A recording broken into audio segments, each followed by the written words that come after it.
بسم اللہ الرحمن الرحیم۔ اسلام میں خدمت خلق کی اہمیت۔ سامعین، آج کی اس ویڈیو کی پیشکش ہے شمع ڈیولپمنٹ آرگنائزیشن آزاد کشمیر کی۔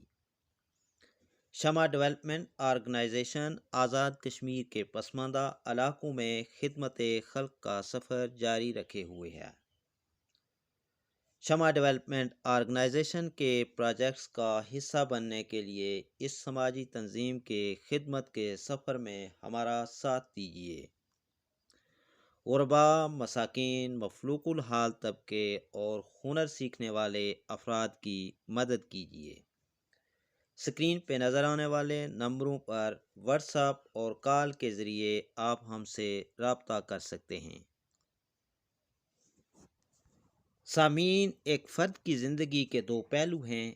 ایک پہلو سے وہ اپنے خالق سے متعلق اور دوسرے اعتبار سے وہ مخلوق خداوندی سے جڑا ہوا ہے۔ خالق کے حوالے سے وہ احساس عز و نیاز اور عبودیت کو اپناتا ہے، جبکہ مخلوق کی نسبت سے خدمت، نفع بخشی اور فیض رسانی کو اپنا شعار بناتا ہے۔ خلق اللہ کا کنبہ ہے جس سے حسن سلوک دنیاوی اور اخروی فلاح کی ضمانت ہے۔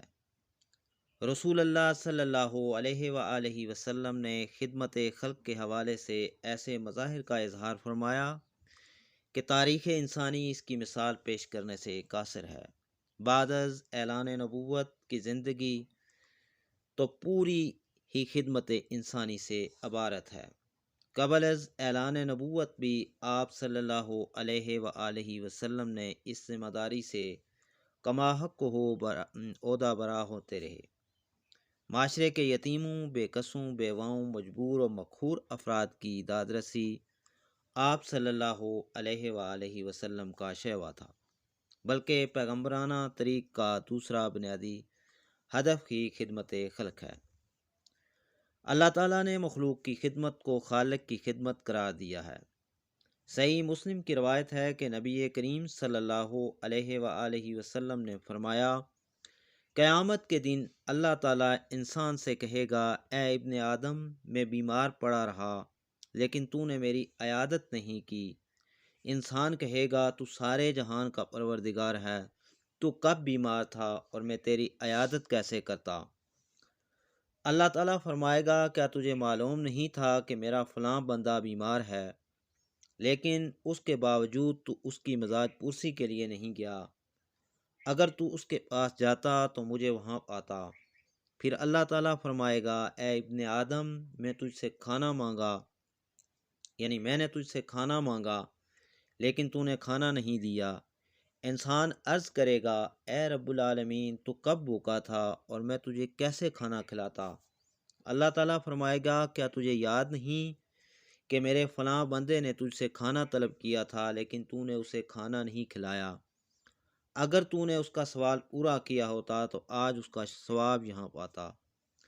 اسی طرح اللہ تعالیٰ فرمائے گا، اے ابن آدم، میں نے تجھ سے پانی مانگا لیکن تو نے مجھے پانی نہیں پلایا۔ انسان عرض کرے گا، اے دونوں جہاں کے پروردگار، تو کب پیاسا تھا اور میں تجھے کیسے پانی پلاتا؟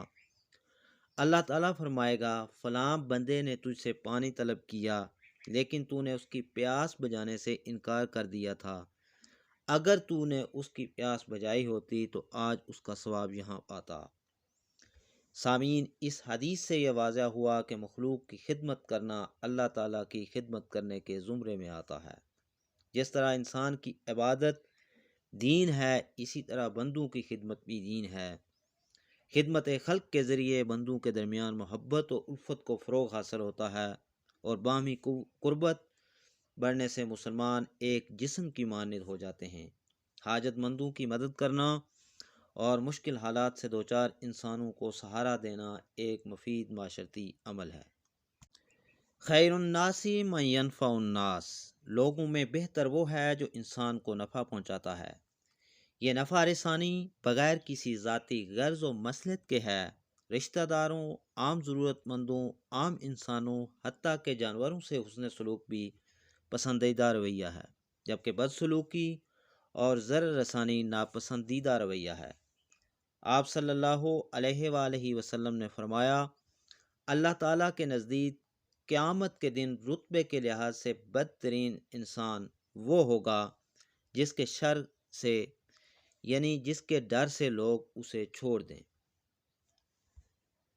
ایک اور جگہ پر آپ نے فرمایا، قسم ہے اس ذات کی جس کے ہاتھ میں میری جان ہے، کوئی بندہ اس وقت تک کامل ایمان والا نہیں ہو سکتا جب تک اپنے بھائی کے لیے وہ بلائی نہ چاہے جو اپنے لیے چاہتا ہے۔ حضرت عبداللہ بن عمر رضی اللہ تعالی عنہ سے روایت ہے کہ آپ صلی اللہ علیہ وآلہ وسلم نے فرمایا، رحم کرنے والوں پر رحمان بھی رحم کرتا ہے، زمین والوں پر رحم کرو، تم پر آسمان والا رحم کرے گا۔ خدمت خلق کا پہلو اپنے اندر متعدد حوالے سے کئی فوائد و ثمرات سمیٹے ہوئے ہے۔ خدمت خلق کے حوالے سے ذیل میں ہم آپ سے چند فوائد کا ذکر کرتے ہیں۔ خدمت خلق فرد کی تربیت کا بڑا ذریعہ ہے۔ اس کے باعث انسان رذائل اخلاق اور نفس کے فریب سے نجات حاصل کرتا ہے۔ دنیا میں فساد کا بڑا سبب فرد کی حد سے بڑھی ہوئی ہوس، اس کی طبیعت کا بخل اور اس کا جبر و تشدد ہے۔ اس کی حوس ہی تو ہے جس سے معاشرہ استحصال کا شکار ہوتا ہے۔ یہ اس کے نفس کا غرور ہی تو ہے جو جبر و تشدد اور ظلم و دہشت کو جنم دیتا ہے، اور یہ اس کا بخل ہی تو ہے جو معاشی زندگی کی نشو و نما روکنے کا باعث بنتا ہے۔ حضور نبی کریم صلی اللہ علیہ وآلہ وسلم نے ان اخلاقی بیماریوں کے علاج خدمت خلق کے ذریعے کیا ہے، یعنی ان اخلاقی برائیوں کا علاج خدمت خلق سے کیا ہے۔ خدمت خلق کا دوسرا فائدہ یہ ہے کہ خدمت خلق کے لیے محبت، شفقت، ہمدردی اور اخلاص کے علاوہ ایثار و قربانی کا جذبہ ایک ناگزیر ضرورت ہے۔ رسول خدا صلی اللہ علیہ وسلم نے ایثار کی ترغیب دلائی۔ قرآن پاک میں انصار کے ایثار کی تعریف کرتے ہوئے فرمایا، جو ان مہاجرین کو دیا جاتا ہے وہ اپنی جانوں پر انہیں ترجیح دیتے ہیں اگرچہ خود انہیں شدید حاجت ہی ہو، اور جو شخص اپنے نفس کے بخل سے بچا لیا گیا بس وہی لوگ بامراد و کامیاب ہیں۔ سامعین، خدمت خلق کے ذریعے ایک ایسا ماحول پیدا ہوتا ہے جس میں ہر فرد دوسرے کے لیے سوچتا اور عمل کرتا ہے۔ چونکہ خدمت خلق سے فرد کے ذاتی مفادات کی قربانی ہوتی ہے، اس لیے طبائع آسانی سے اس کی طرف مائل نہیں ہوتی۔ انبیاء علیہم السلام نے انسان کو اس کام کے لیے آمادہ کرنے پر بڑی محنت کی ہے۔ اللہ کی توحید کا شعور اور خدمت خلق کے طریقے اختیار کیے ہیں۔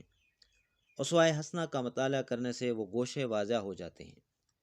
خدمت خلق کا سب سے زیادہ فائدہ خدمت کرنے والے کو ہوتا ہے۔ اللہ تعالیٰ غیب سے اس کی مدد فرماتا ہے، اس کے اپنے کام بھی ہو جاتے ہیں اور آخرت کا اجر اس کے علاوہ ہے۔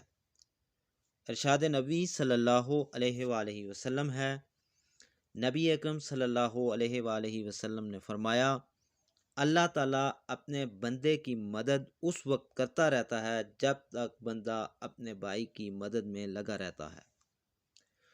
دوسرے موقع پر آپ نے فرمایا کہ مسلمان کا بھائی ہے، نہ وہ اس پر ظلم کرتا ہے نہ اس سے کنارہ کرتا ہے۔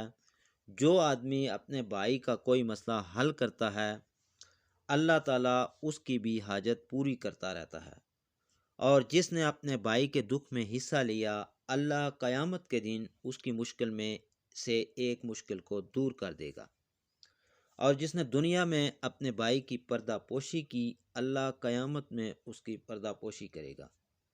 صرف یہی نہیں بلکہ اس کے بدلے میں بڑا اجر بھی، جس کے متعلق رسول پاک نے فرمایا کہ اپنے بھائی کی ضرورت پوری کرنا ایسا ہے جیسے ساری عمر اللہ کی خدمت کرنا۔ دنیاوی فوائد کے ساتھ خدمت خلق کے اخروی فائدہ کی طرف اشارہ کرتے ہوئے رسول اللہ صلی اللہ علیہ وآلہ وسلم نے فرمایا، جس نے مشکلات میں گرے یعنی گرے ہوئے کسی شخص کی مدد کی تو اللہ تعالیٰ اس کے نامہ اعمال میں مغفرت کے ساتھ 73 نیکیاں لکھے گا۔ ان میں سے ایک بدلہ یہ ہے کہ اس کے تمام کام ہو جائیں گے اور 72 درجات قیامت کے دن ملیں گے۔ خدمت خلق کی کیا شرائط ہیں؟ ہماری ذمہ داریاں اور تقاضے کیا ہیں؟ خدمت خلق کرنے والوں کے لیے لازم ہے کہ وہ اس احسن عمل سے رضا الہی کے طالب ہوں اور خدمت میں ثابت قدم رہیں، چاہے تھوڑی خدمت کریں لیکن اس پر قائم رہیں۔ اس میں اخلاص یعنی اخلاص نیت کو ملحوظ رکھنا، نام و نمود اور دکھلاوا نیکیوں کو ضائع کر دیتا ہے۔ تمام نیکیوں کی بنیاد رضا الہی کا حصول ہے، تمام عبادتیں اس کے بغیر بیکار ہو جاتی ہیں۔ ایک صحابی نے آپ صلی اللہ علیہ وآلہ وسلم سے پوچھا کہ یا رسول اللہ، کوئی شخص اس لیے لڑتا ہے کہ مال غنیمت ہاتھ آئے، کوئی اس لیے کہ وہ بہادر کہلوائے، اور کوئی اس لیے کہ اس کو شہرت حاصل ہو، تو ان میں سے کون ہے جس کا عمل جہاد فی سبیل اللہ متصور ہوگا؟ تو آپ نے فرمایا، جو اس لیے لڑتا ہو کہ اللہ کی بات بلند ہو، وہی اللہ کی راہ میں جہاد کرنے والا ہے۔ حضور صلی اللہ علیہ وآلہ وسلم نے فرمایا، حضرت ابو ہریرہ سے روایت ہے کہ گھوڑا باندھنا کسی کے لیے اجر کا باعث ہے، کسی کے لیے پردہ پوشی ہے اور کسی کے لیے گناہ ہے۔ اجر کا باعث اس کے لیے ہے جو اللہ کی راہ میں اسے باندھتا ہے، جو اس کے چرنے اور پانی پینے کا بھی اس کو ثواب ملتا ہے۔ پردہ پوشی اس کے لیے ہے جو ضرورتاً اس لیے باندھا کہ خدا نے اس کو دولت دی تو اس کو اپنی ضرورت کی چیز دوسروں سے مانگنی نہ پڑے، تو وہ رحم و شفقت کے ساتھ اس سے کام لیتا ہے اور اس کا حق ادا کرتا ہے۔ گناہ اس لیے ہے کہ جو فخر اور نمائش کے لیے باندھتا ہے۔